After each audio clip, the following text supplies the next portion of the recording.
Well, I want to thank all of you for coming. I've asked my dear friend Lou Neely today to moderate because I know I couldn't possibly get through this myself. So, Lou.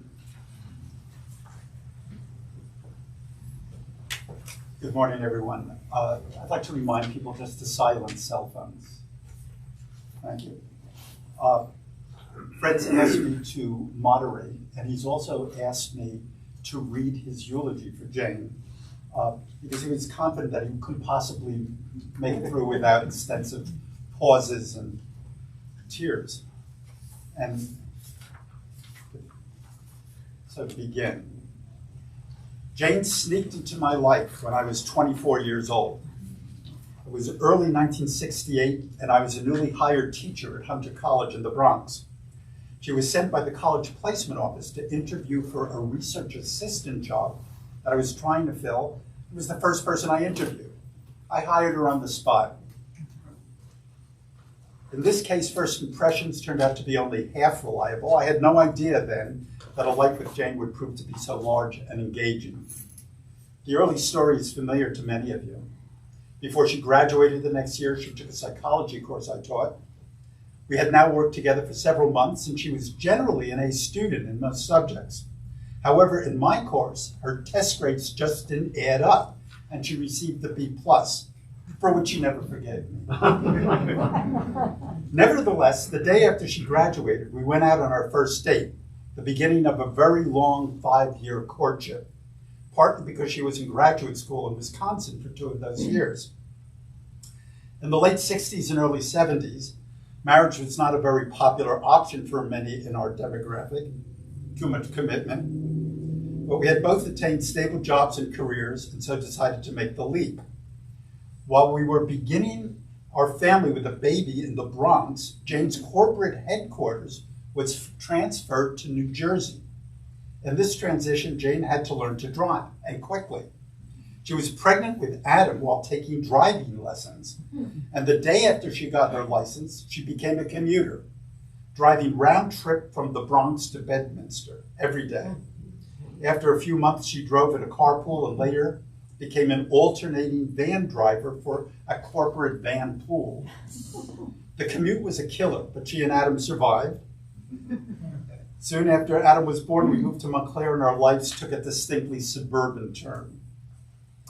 Even though her career was quite demanding, Jane was involved in every aspect of the kids' lives that one could imagine, starting with the Union Kong Nursery School, where she served on the board and even chaired for the several years Adam and Sarah attended. She was an early soccer mom, even before the term was widely used, and a field hockey mom. And now that's my invention. Throughout their school days, Jane was active in each school's PTA and other committees. She did carpools for the many standing events in their lives, and she made sure that the kids always made it to Hebrew school at Ner Tamid. To the extent possible, she has always wanted to have a similar involvement with her 4 grandchildren, Duncan, Sadie, Rex, and Teddy, all of whom gave her great hope for the next generation. Jane loved to travel. She wanted to see the world, and she did see a large part of it. Her first trip to Europe occurred while we were dating. I had just returned from a conference in Amsterdam and had extended my travel to several other destinations, including London and Paris. She asked where she should go as a single woman traveling alone, and I realized then how fearless she was about travel. We developed an itinerary which accidentally placed her in Paris on Bastille Day, 1968, in the middle of the famous Paris riots of that day. People near her were hurt, and she, with her flimsy French, offered aid, even helping one person to the local hospital. Her adventures abroad had begun. When I was heading a project in Japan, she visited several times, and was quite a hit with the locals in our community outside Hiroshima. On one occasion, it was thought that she was lost or kidnapped because she hadn't returned to campus on time.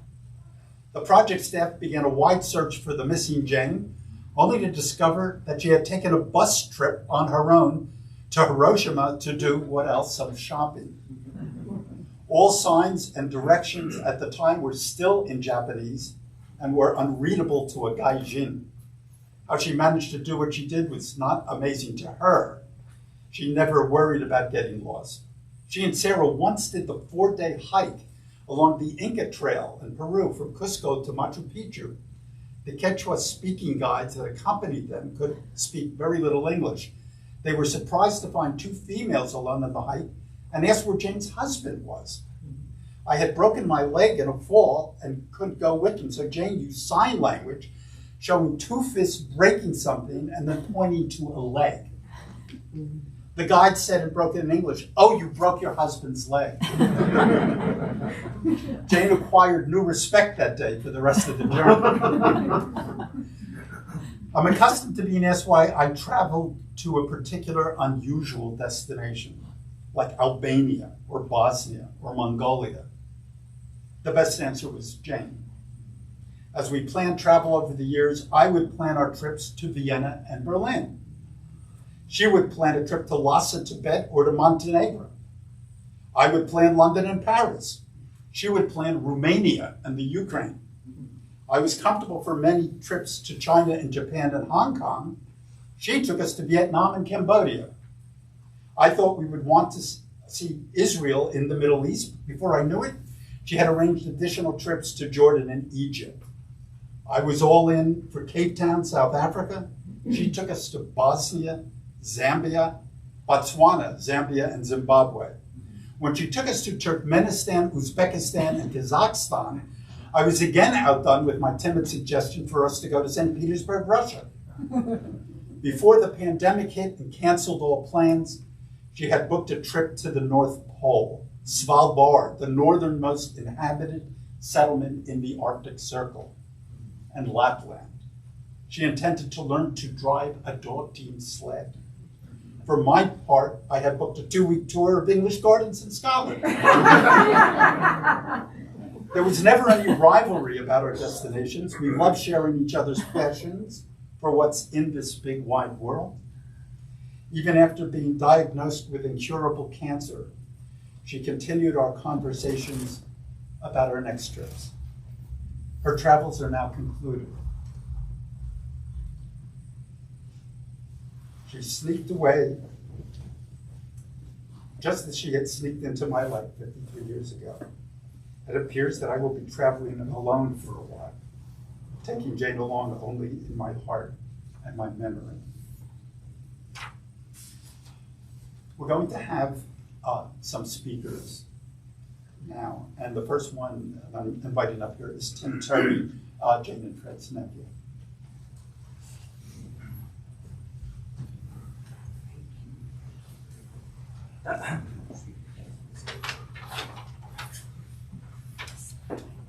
That's it. It was a tearjerker there.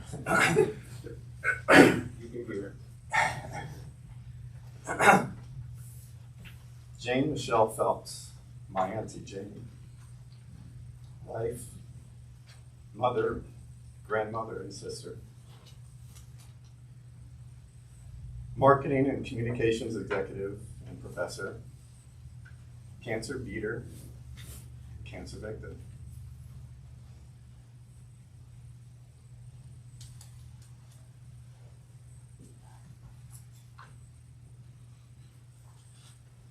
Fitness enthusiast, world traveler, family photographer, and crossword puzzle finisher. Yes, my one and only aunt. We Phelpses are not an easy lot. We are loud, boisterous, full of bluster at times, too blunt and direct at other times. We are Jews, Christians, born-agains, atheists, and agnostics. We come together periodically and sporadically when all of these qualities are exacerbated. Auntie Jane more than held her own. equally adept at conversing about faith and religion, world history, current events, the Yankees, and the latest fashion trends. Her presence, her grace, and her dignity helped to soften all the rough edges.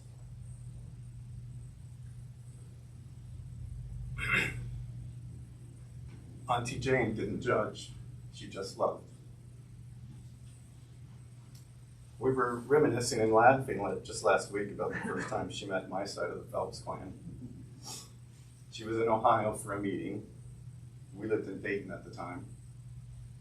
My Uncle Fred insisted that she stop by to meet the family. Mind you, Fred was in New York. So he was asking his girlfriend to swing by his sister's house to meet us for the first time unaccompanied. Can you imagine? But that's the Phelps way. As with all challenges in her life, Auntie Jane met it head on. We were all there, my parents, my 3 brothers, and I. She jumped in with both feet, singing along as we all stood around the piano. She was a little more out of tune than the rest of us. But did so with a smile and that grace and dignity fully intact, even as a 20-something. We all knew then she was a keeper. And if it ever came down to it, it would be her, not my Uncle Fred, who remained in the family. My mom probably even told her as well. Excuse me. I must have been 5 or 6 at the time, and she has been my Auntie Jane ever since.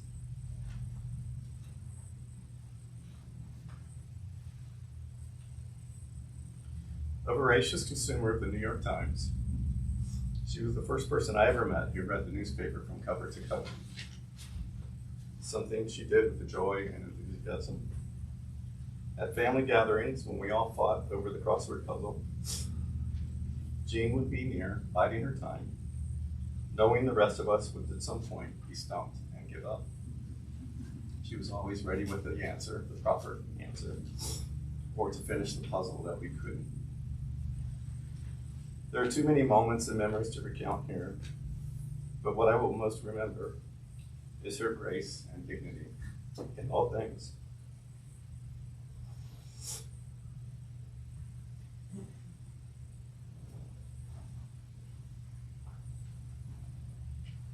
Even in her final days, she was quick with a smile and a laugh, and relished being surrounded by her family.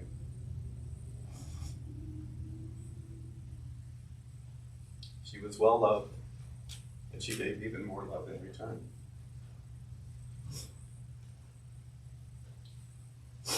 Tom Wolfe once quipped, "Some people brighten a room when they enter, others when they leave." Auntie Jane brightened upon entry.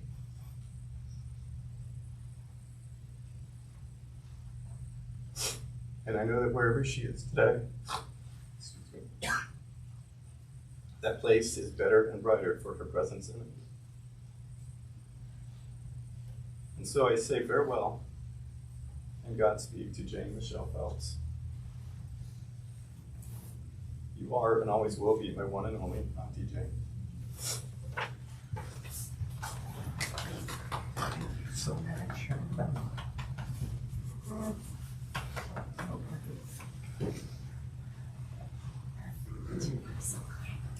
So great. That was great. Thank you so much. The next speaker is Ellen Schickler, colleague of James at Bergen Community College.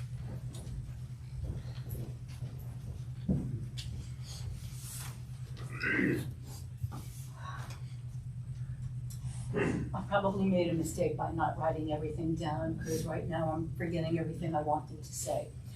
I can't really start by talking about Jane before I talk a little bit about Fred. I don't know whether you know this. Fred was the Dean of Students, if I'm not mistaken, at Lehman College, where I was also a student. And although we didn't work together because I was a student and you were a big shot, I saw you a lot because your office was right opposite the theater where I went to every day, you know, trying out or, you know, for the shows that I was in. You were always very friendly. We started to speak once in a while, always had a smile on your face. I thought you were a heck of a nice guy, and you were so adorable. You really were, just adorable. When Jane came to Bergen Community College, she kind of had a smile on her face, and she said, "I'm Jane Phelps." And she emphasized the word, you know, the last name Phelps. And I thought to myself, well, gee, the only person I ever knew with that last name was Fred Phelps, but not too bright. Didn't put the two of those together. And she said, "You know my husband." And I thought right then and there, wow, you must be special because he was a great guy. I didn't know at the time just how right I was. From the very beginning, Jane started out, she was a full-time teacher, and I was coordinator at the time. That was before I became chair. And I felt badly because she seemed so nice. I had to give her kind of like the worst schedule of all the full-timers because, you know, it was, you know, she had to wait her turn. She took anything I had to give her with a smile, was grateful, always a wonderful teacher. Within a couple of months, she came to me and we had a meeting and she said, "Ellen, I want to do something special. I want to go beyond just teaching the 5 classes that I had." She said, "Do you have anything I could do?" I said, "Well, as a matter of fact, I've been running the speech competition and now that I'm chair, it's a little too much for me. I'll take it. What do I have to do?" And boy, did she run with that. She loved it. She was fabulous. I was so grateful that she was, willing and able to take over. She did it with zeal and zest and happiness. But I guess at that point, I wasn't surprised because I knew who Jane was at that point. Must have been about a year or so later. I was having problems with schedules and I was begging people, especially my full-timers, would you be willing to take an extra class? Nobody came forward, which was okay. Jane came forward. I guess I wasn't surprised because that's who Jane was. It ended up that I didn't have to give her an extra class, and I don't really think she wanted it, but she was always there for me, for the department, for the school. And then when Jane was going through her treatment for the breast cancer, I remember meeting with her and saying, "Jane, you know, you don't have to come in every day. You can take off a couple of times and do what has to be done." And with a smile on her face, she said, "It's no big deal. I have things to do. I'll be there." And she was. And I guess I wasn't surprised because that's who Jane was. And when she retired, which was really a great loss to me personally as chair and to the department and the school, I remember calling her a couple of months, not sure exactly, after she had left the school, and I said, "How are things going?" And she said, "Well, at the beginning it wasn't going that well. I was bored." She said, "So now I'm a docent at a zoo." Really? I didn't get the correlation, but okay. And once again, I wasn't surprised because that's Jane, never able to just sit around, always wanting to do something special. There's one word I have to sum Jane up in my mind, aside from her beautiful smile, her fabulous personality, fabulous colleague. I was so grateful for her in every way. She was elegant. That's the best word I could think of. I had to sum it up in one word. So I leave you with that. Her elegance will just live on forever, and she will be missed.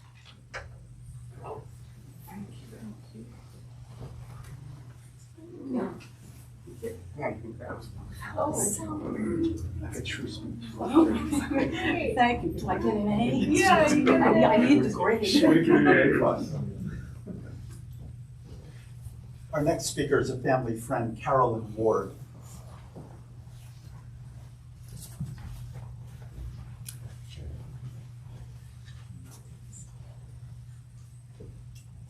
Thank you so much for letting me read this. I, like everyone else here, loved Jane, and I feel like just how we can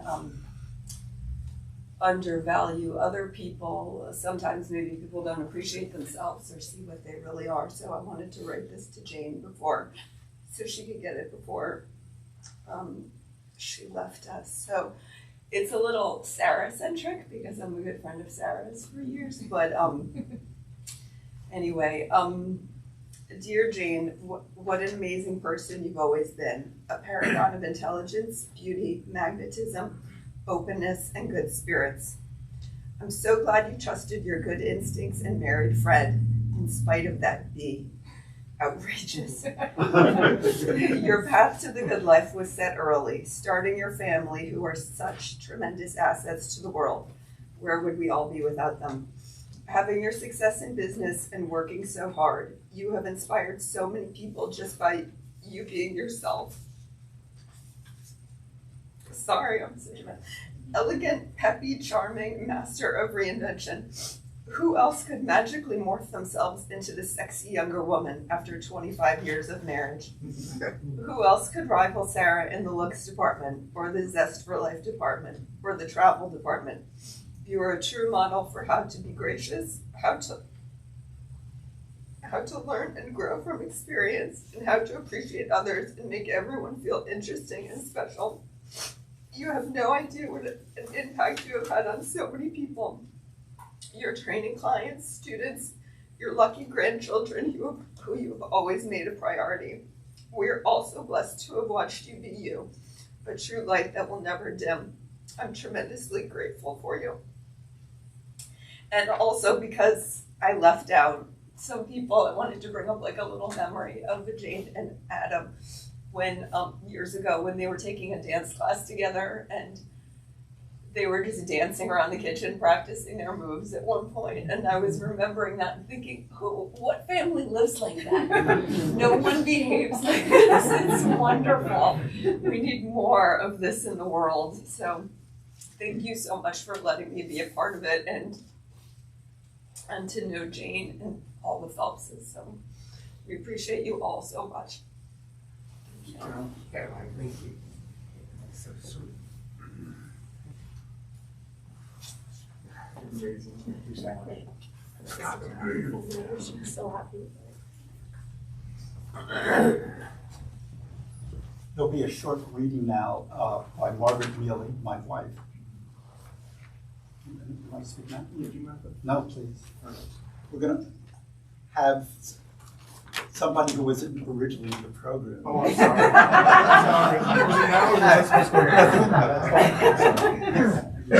Leave it to me to ruin the program, of course. Jane would actually have appreciated me jumping in, because I've never been quiet in my entire life, so why start now? As you heard, Jane did some pretty spectacular things in her life.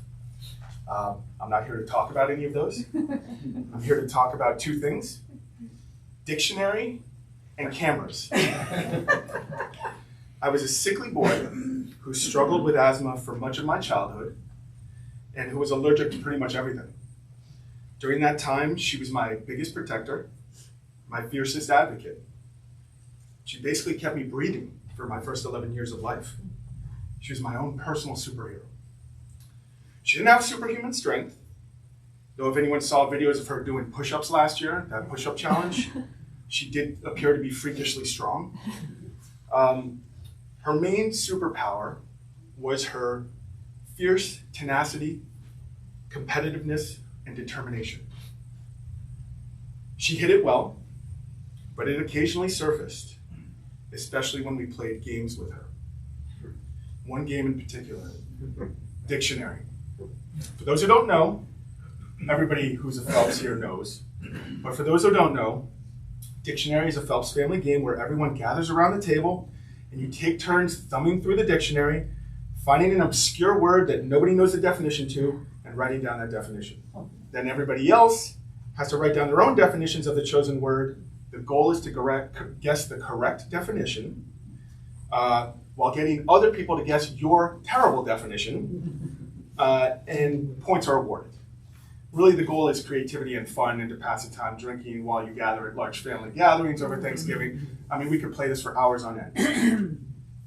Reflecting that, my definitions were always full of fake biographies of obscure historical figures. No one ever selected my definitions. Interestingly, not even my own mom. You see, no matter how much she loved and protected me, there were limits, and that limit was apparently when it came to winning at a game. She was cutthroat at dictionary, and her strategy was simple. Everybody in the room knows this strategy. Basically, know every word in the dictionary, which, as you all know Jane, she knew every word in the dictionary, so you always guess the correct definition. And then get others to vote for your own fake definition.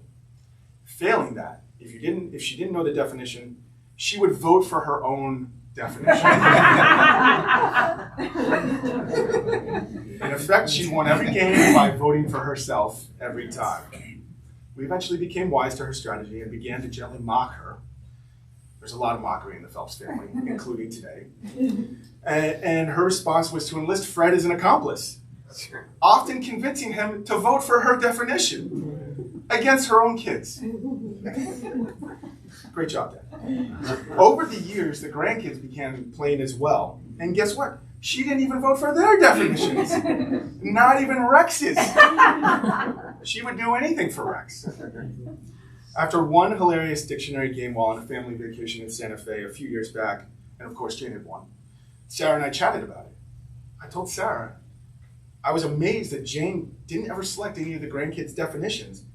Even I had chosen a couple. Even Sarah, the second most competitive person I know, had selected a few of her own kids to make sure they got points. Sarah laughed and explained it was the secret to Jane's success in life. Without that determination, that tenacity, that competitiveness, she would never have taken on all the challenges she faced in life and succeeded. It was her key attribute. I appreciate Sarah for sharing that insight with me. I was always the debts child, so I appreciated her sharing that. And as anyone who has ever played a supposedly friendly board game with me or Sarah can attest, Jane did pass that on to us. I still can't play Scrabble with Sarah. It's now obvious to me that Jane's determination wasn't confined to the board games. Just one more example. One time in Austin, we were on vacation, the whole family. We all went horseback riding. Jane was 70 at the time, a cancer survivor with osteoporosis. Needless to say, 70-year-old New Yorkers with osteoporosis should not be riding horses. But there was Mom on a large and ornery horse riding through Texas hill country. And about halfway through, what we all worried about happened. The horse got spooked, reared up on its back legs, and she got tossed off the horse, like in a movie. It was actually pretty scary. She dusted herself off, got right back up on the horse, and though visibly nervous the rest of the trip, finished the trail ride, bruised ribs, sprained wrists and all. Her tenacity and her determination would not let her do otherwise. Every time I lose a dictionary, which hopefully I will get to play with this family again soon, or ride a horse, or really do anything I have no business doing, I'll be thinking of Mom. Now, every superhero has a weakness, and Jane's kryptonite was cameras. Jane had few pictures of her childhood. She always said her family was too poor for photos. As an adult, she loved taking photos, and she loved having pictures. She loved making photo albums, and more importantly, she loved the idea of making photo albums. However, while taking photos is now as easy as having an iPhone, until very recently you needed a camera to take photos. And though Jane loved cameras, cameras hated Jane. I remember as a kid that she got a new camera every Christmas or Hanukkah. And invariably, by the next Thanksgiving, that camera no longer worked. It was broken. We used to have a camera graveyard, a special place on top of the secretary desk in the hallway where all of Jane's cameras went to rest in peace. I once counted 5 discarded cameras at the top of the secretary. Even in the age of digital cameras, she still struggled to to point and shoot. Because no quarter is given in the Phelps family, Tim already explained that, her difficulty with cameras was a source of persistent jest. Even Dad occasionally made fun of her for it. While it may have bothered her, she never let on too much. And like any good superhero, Mom's determination eventually won the day in that as well. No matter how many cameras she went through or how many jokes we made at her expense, she never stopped taking photos. Even in her final days as she was in the hospital, photos remained a huge part of her life. And you can see it from the photos that Pest put together for her today.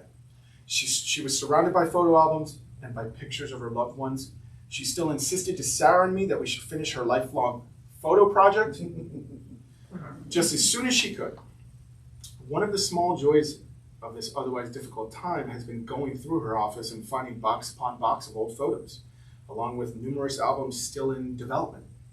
I guess that's the best way to put it, development. I know Sarah and Pest are looking forward to finishing that photo project, I'm sure. The interesting part about her photos and her photo archives is how few photos she's actually in. It turns out she didn't really care about having photos of herself. That wasn't what mattered to her. She wanted to make sure there were photos of others for herself. She wanted to document her life through those she cared about, the places she visited, the people she met, the experiences she had. She was behind the camera, making sure the moment was captured, often with a camera that just wouldn't work. Quite right. While being gently mocked by one of us for taking too long to take the picture or missing the moment or anything that we could make fun of her for. And now I cherish those photos and cherish the memory of the person who realized how important it was to have those photos and to capture those moments, even imperfectly, even while being made fun of. So while there was so much more to Mom, and you heard so much about her already, to me, she was always that superhero. Undefeated at dictionary and undefeated by cameras. And now she's at peace. Thank you. Thanks. So good. That was so good, man. Now we'll have a short reading by my wife, Margaret. That's it.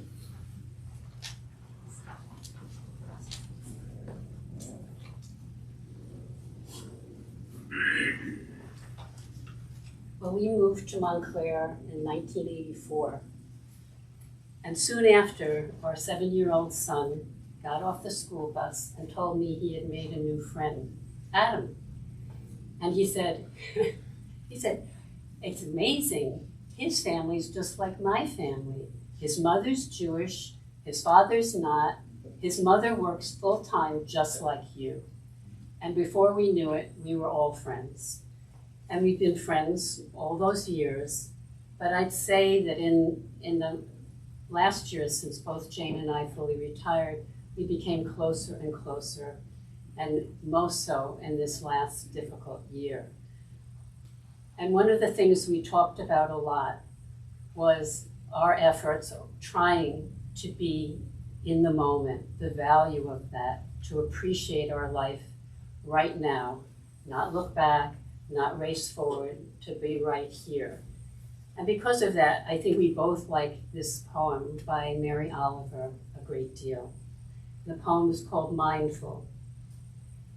Every day, I see or hear something that more or less kills me with delight, that leaves me like a needle in the haystack of light.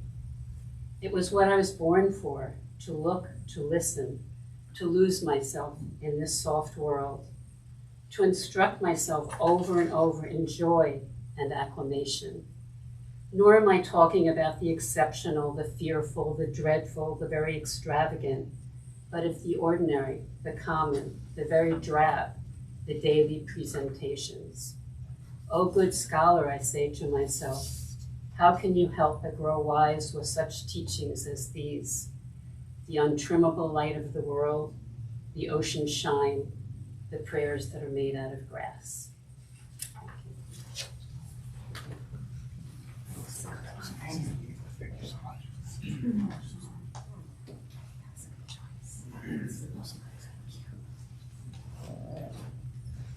Next, there will be the reading of some letters. The first one is from Pat, Sarah's husband, Jane's son-in-law. Fred points out, imagine that, a son-in-law. And it'll be read by Mark's brother, Mark, who's Pat's brother. Is Mark here? There it is.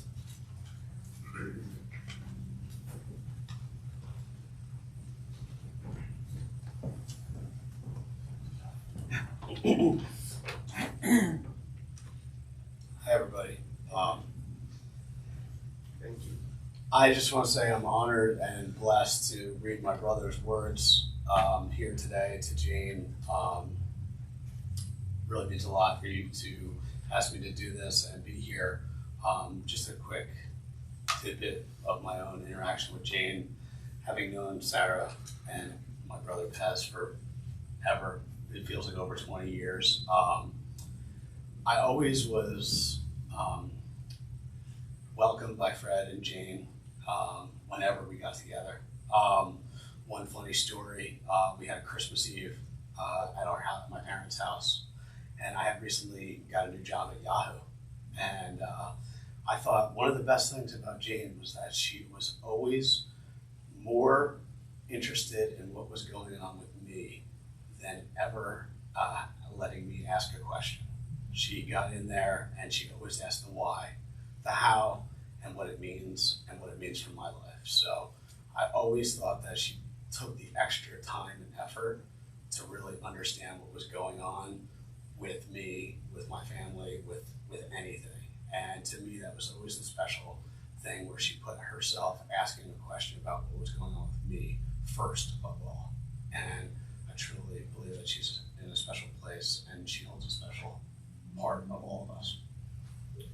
So without further ado, I'm going to read this letter on behalf of my brother. It's his words, and I believe he had written this to Jane a few weeks ago. Dear Jane, I am so sorry for what you are going through. I want you to know that we love you, and we are all going to miss you dearly. I mean that from the bottom of my heart. You are a very special mom to Sarah and have been a very loving and generous mother-in-law to me over the years. I've never once doubted that you want the best for all of us and hold it very dear in your heart. I have great respect for the beautiful energy and love that you poured freely and abundantly into your grandchildren during their formative years. Your unending love for them was beautiful to see, and I'm certain will stick with them through the entirety of their lives. You made them feel that love deep down. The way you grandparented, if there is such a term, set a beautiful example for all and will be an inspiration for all of us. It was very special to see the way that you adapted to their world, to meet them and be with them, to connect with them and to love them. Whether that was figuring out how to play chess with collected rocks while we were in Mexico, or more recently figuring out how to play chess with Rex on FaceTime by bending your screens and laying on the ground in contorted positions. Rex is still talking about your 1,000 push-ups, and I'm certain he will be trying to do this for his entire life. You gave everything your all, and that was the fundamental quality of the spirit that you shared with us. Going back further, I still remember when you took Rex on the train in Montclair, and we were like, "Where are you going in the pouring rain?" You answered, "To the next stop down the line." You would make a whole excursion for him about going one stop down the train line in the rain and coming back because it would be an interesting experience. It was precisely because you did this kind of thing, and I stress this is just merely one example, that you saw the potential experience in the mundane, the power in the small stuff, and that made you so special and unique. Most adults would not think to do such things, or even less how they might be actually fun. But that did not dissuade you from finding a special way to connect with the kids and introduce them into the world in your special way. You were their eternal advocate and gave them every ounce of love that you had. We were all just incredibly richer for that. I remember taking video of you from upstairs in Sarah's room from a few years ago as you helped one of the kids learn to ride a bike in your driveway. A bike that you and Fred had purchased and which was waiting upon our arrival. It was beautiful the way you were there for big moments and the small ones. Your care and tenderness was always there and obvious for all to see and feel. You probably got used to it, but taking a step back, I want you to say it was really amazing that Rex would take that iPad, disappear into his room, and call you all the time, completely unprompted by us, but just because he wanted to. That is love, a very special bond you created, a testament to the beautiful channel of communication that you yourself built and nurtured. The friendship, the trust, the fun. This is what I mean by the special way that you have grandparented. Even if those giant New York City pretzels you bought Rex drove Sarah a little crazy. I know it was tough to have us so far away, but I also feel that you adapted beautifully by finding a new channel to connect. You embraced FaceTime and Zoom as a new kind of opportunity, one that you could work with and have fun with. It was and is very inspiring. It was essentially a new language to learn, and I can now say, I think this is a facility for learning new things. This openness, willingness to keep learning and doing is a trait that you certainly passed on to Sarah. You would call, you sometimes got a child, sometimes you didn't, but you persisted without judgment. When some calls were surely less than stimulating for you, like when Rex would wander off the screen for minutes at a time, or when he just simply wasn't a good time for a call, you were not personally offended. You just tried again later. You persisted quietly and steadily, and the beauty of this was not lost on us. You were always hopeful of making a special connection. I truly believe that you did make many wonderful and valuable connections. The children feel this kind of love deep inside for sure. And it is because of your energy, Jane, your willingness to engage this way, to go the distance, that it made it all possible to blossom the way it did. This reminds me of something Sarah always said about the Yankees. You've got to go to the afternoon games and the dog days of summer in order to catch a great game, or even a great moment. You have to be there. You have to be open. You can't just go to the big games. You never know when the special moments come. You got to be there, and Jane, you always were. Another little detail I wanted to mention, and this is for me. This past April, when I sold my first NFT, I know some of you say, what the hell is that? I was so moved by the fact that you and Fred sent me a case of Italian wines, congratulations card almost immediately. I mentioned this not because of the gift itself, although I must admit I slurped down the wine myself, but because of the nature of the thought behind the gesture. I personally was so moved by your impulse, 3,000 miles away, to celebrate with me, to be there with me, to be a part of my little moment of excitement.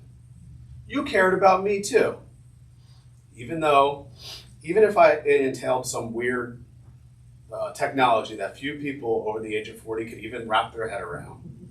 You took the time to understand, embrace, and celebrate. The way in which you've always engaged with our lives has been so moving to me. You were there with us in spirit, supportive, and part of it all. And you will always be with us in spirit going forward. You will live on in the cherished moments we all have of your boundless energy and your zest for life. Also, I remember the way that you always made special time for us, for Sarah and me specifically. on your trips, like when you sent us to Palm Springs to give us a break from Rex when he was a baby. Oh my God, we needed that. When you take us out to a nice dinner on your visits and we all get dressed up and go to the tasting kitchen, Jelena, or Tar and Roses without the kids. Those were the nights that were so much fun. Or when you took the kids, or when you took care of the kids in Fasano, Italy, and made it possible for Sarah and me to take a beautiful side trip to Matera.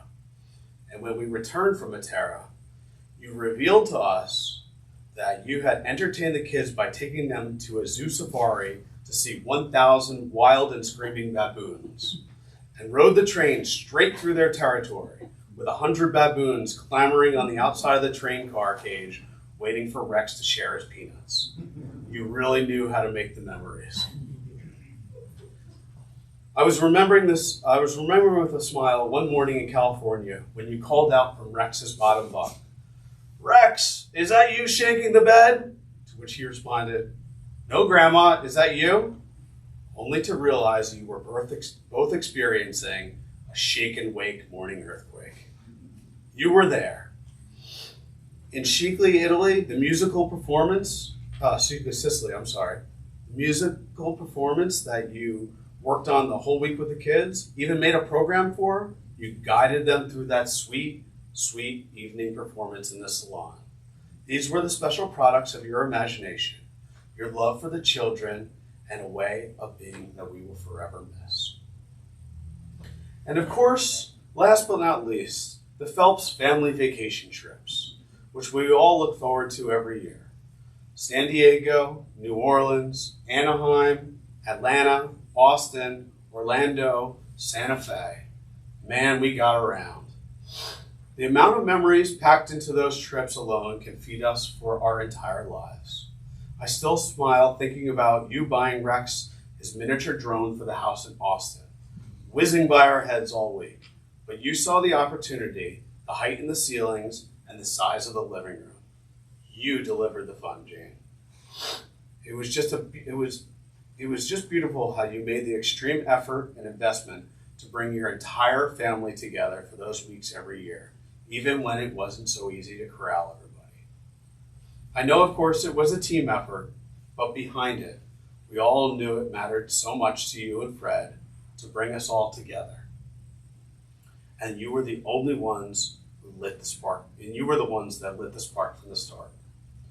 You both believed in the intrinsic value of bringing the family together, giving the kids a chance to know each other, and for all of us to spend time and make memories. As a parent, I recognize these trips as a larger statement from you and Fred as this is what matters to us. It's not just sitting back and being open to adventure. It's taking the bull by the horns and making it happen because you believe the value of being together in new places. I have always loved that carpe diem mentality that you have, which will endure as a strong strain in both of your children and onwards to all of the grandchildren. We deeply admire the way that you got out there in the world and did things, saw exotic places, and were not afraid to put yourself in unfamiliar situations. You were an adventurer. You rolled up your sleeves, literally, and were not afraid to get out there and explore, whether it was the next train stop in Montclair or you're in Mongolia. You were always learning. You were always hungry for new experiences. Hungry to connect and hungry to love. We feel that love every day, and we will sorely miss you. But know that we will carry the memory of it inside us forever. Love best. Oh, wow. Thanks, Margaret. You too. Thank you.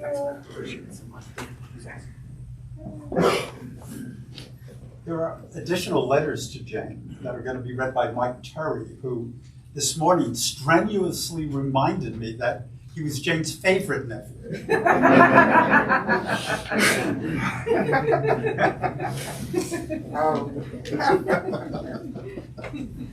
So that added to the competitiveness thing. Just so you either were all the favorite nephew or you were all the least favorite nephew equally at all times. So it all worked out well. And just to add one more thing, as Tim was talking about that first time Jane came to our house, there's a high likelihood that we performed the entire soundtrack of the Sound of Music with parts. That's what she stepped into. It's amazing. So I have the joy actually of reading a bunch of things that have come in over the last week or before that for Jane, and some of them which she saw and some which are for us here to remember her together with. So this is friends from throughout her life who wrote to us to share their memories and thoughts of Jane. From Liz Webeck, one of Jane's closest friends, and it says here, the maker of her favorite almond biscotti. It struck me how your mother reinvented herself so many times over the years, becoming more beautiful both inside and out each time. Her bravery and fortitude in dealing with multiple health issues of the last decade have been a source of inspiration to me. I will miss her terribly, but I am grateful for the wonderful times and many coffees we have shared. This is from Morgan Sullivan, a friend of Sarah's from high school. I have many happy memories of spending high school days at your house, hanging out and talking with your mom, sending my love to your family. This is from Sally Sherwood, a coworker and dear friend of Jane's at AT&T. Does that exist? I think it does. Amid the late 60s, three-piece suits, ties, and corporate pledges of allegiance to Ma Bell, there you were, Jane, bursting with wit, sporting a giant smile, and replete with the youthful wisdom that said, I get it, we're the token women managers here. Let's keep our sense of humor, we'll need it. 52 years later, through marriage, parenthood, and never imagined career choices, we remain friends. We even both married professors, who knew? We'll miss you, friend. One that Jane really appreciated, and which she insisted be read, comes from Sarah Lou Garrick, a childhood friend of Sarah's. Your mom got more beautiful and sexy, that's my aunt she's talking about, and sexy with age, which seems inappropriate to share, but which is absolutely true. She is a total role model to me on how to age, and I hope she is finding peace and surrounded by love in her final days, and she was. She did find peace, someone wrote this in for me. She did find peace and was surrounded by love in her final days. From Helen Cox, a friend of Sarah's from California who knew Jane from the daily drop-offs and pickups at school. We love you, Jane. So many memories of your wonderful stories and trips far and wide. It made me want to pack a bag and jet off somewhere exciting. Your smile at Will Rogers Elementary School was wonderful, and you were always ready to chat pickup. It made me feel like I had a mom in town when I missed my own mom so much. I remember the times you picked up my daughter Amber and Rex from the Cove and took them for ice cream, and I remember you always helping out with the kids' birthday parties. These memories will always bring a smile to my face. This is from Ian Kirkman, a friend of Adam's. Jane's wonderful spirit was always apparent in her kids and grandkids. As a teenager, Adam was the most welcoming person I met in Montclair, and it's clear he got that from you. This is from Tom Jewell, a colleague and office mate of Jane's at Bergen Community College. I think Jane would smile to know that I couldn't be here today. I'm teaching my online courses from Costa Rica this week. Thanks, COVID! The love of travel, especially how much we enjoyed traveling with our spouses, was one of the things we bonded over when she joined me as an office mate and colleague at Bergen Community College not that long ago. Jane was a consummate professional who loved teaching and learning.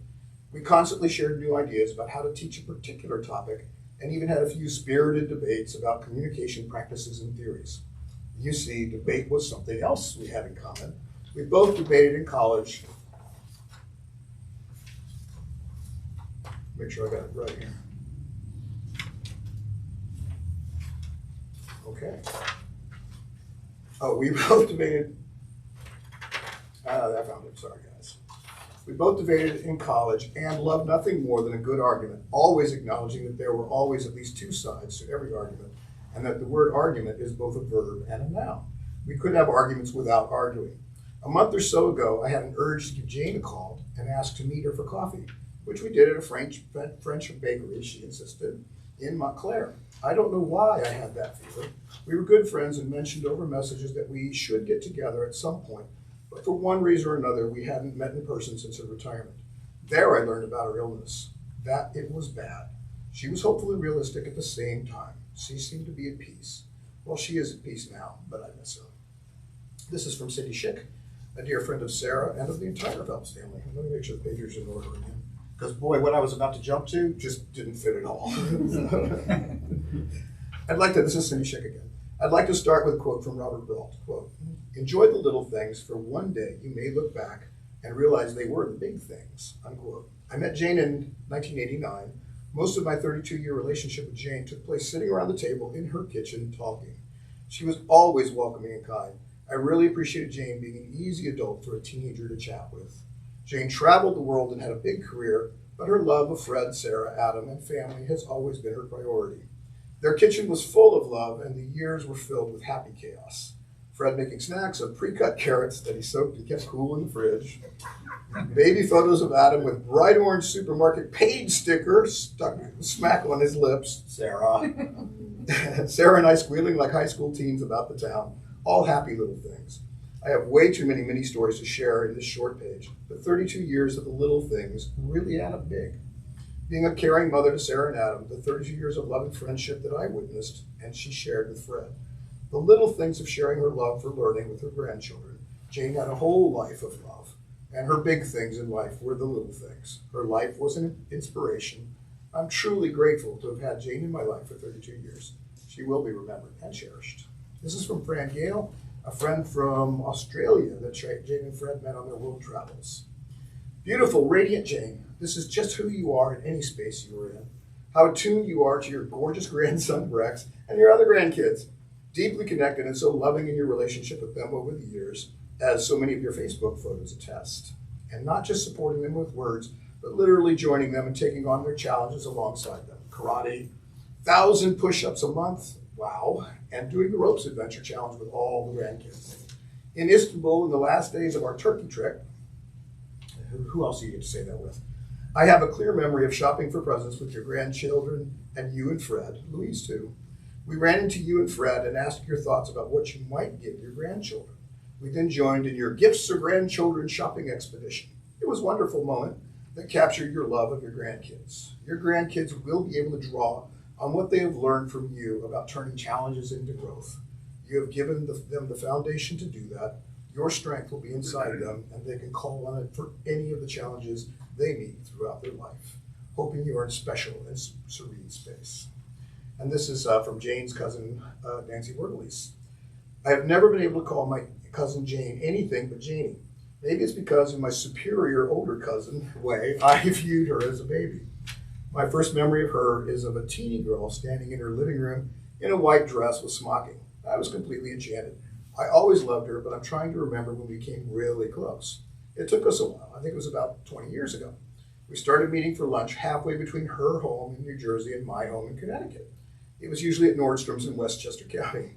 It wasn't about the food. We got closer and closer. I'm pretty sure we became each other's safe haven. I know she was mine. I like to think it was the same for her. We told each other everything. We laughed and cried together. There was never, ever any judgment, and we took pride in each other's accomplishments. And we know how accomplished she was, a successful, brilliant businesswoman, tenured college professor, fiercely devoted wife, mother, and grandmother. I was and am so proud of her. Frankly, I can't imagine life without her. Rest in peace, dearest Jane. Well, thank you. And I have one more latecomer. This is good. This is a sonnet for Jane's passing by Mitch Bruntel, her youngest brother, I believe. Jane had a life, it's a poem, so now we've got to work. Janie had a life well lived as a serial overachiever. Career choices oft she overdid. Her sibs took note and truly believed her. As the youngest and most impressionable, my laziness and utter ADHD was totally incomprehensible. Yet her patience with me was quite incredible, and her love for me was totally indispensable. Her enthusiasm to please, combined with her adequate means, led to many trips overseas with the boy of her dreams. That's cute. So, thank you all very much, and God bless all of us. I didn't do anything. The favorite half. And you read quickly. I like that. Well, I saw that Adam blew the time limit.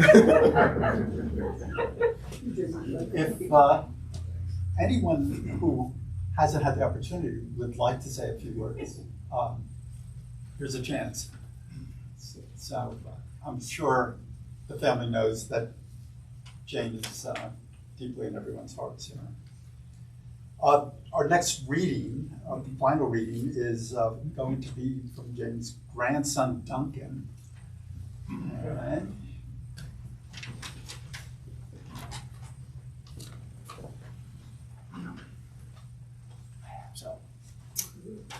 Hi everyone, I'm Duncan, and I originally wasn't planning on reading anything, but I looked back and realized that Grandma Jane was part of my life in so many ways. She was always there for me in like almost every memory I have with this family. Even in her final moments, she tried to go to my soccer games, and she was there for me every single time. And so I decided to read something. And so today I'll be reading Psalm 23. This psalm was read at my great-grandmother Lillian Bruntel's funeral and provided great comfort to Grandma Jane. She asked that it be read at her funeral in the hopes that it would provide comfort to us as well. So here's Psalm 23. A song of David. The Lord is my shepherd. I shall not want. He causes me to lie down in green pastures. He leads me beside still waters. He restores my soul. He leads me in paths of righteousness for his name's sake. Even as I walk in the valley of the shadow of death, I will fear no evil, for you are with me. Your rod and your staff, they comfort me. You set a table before me in the presence of my adversaries. You anointed my head with oil. My cup overflows. May only goodness and kindness pursue me all the days of my life, and I will dwell in the house of the Lord for length of days. Thank you.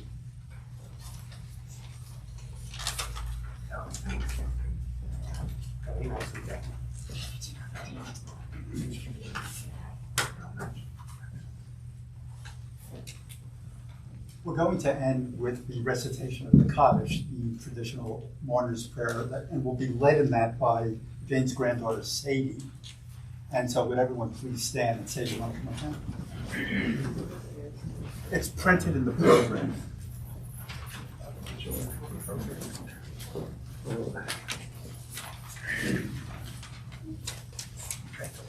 And folks, it's in the back of the program.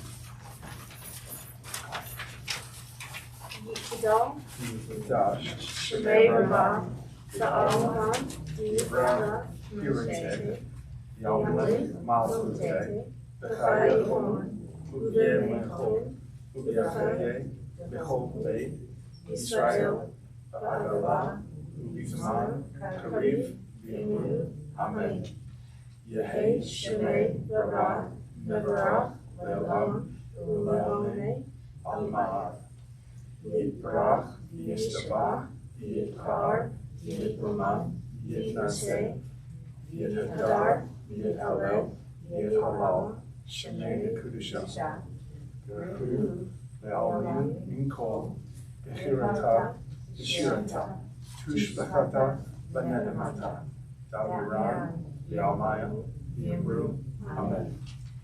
Yehi, Shalama, Rabba Min Shemaya, Bakayim, Achael, Yaakov, Israel, Yimru, Amen. Oseh Shalom, Nimrama, Hu Yaseh Shalom, Aleinu, Yaakov, Israel, Yimru, Amen.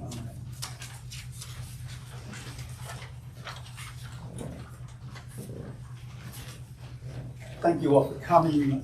The family will be receiving visitors at their home today from 4 to 7 and tomorrow from 5 to 8 in the evening, and that's at 167 Gordonhurst in Upper Montclair. Thank you all. Thank you. Thank you for coming. Thank you so much for doing that.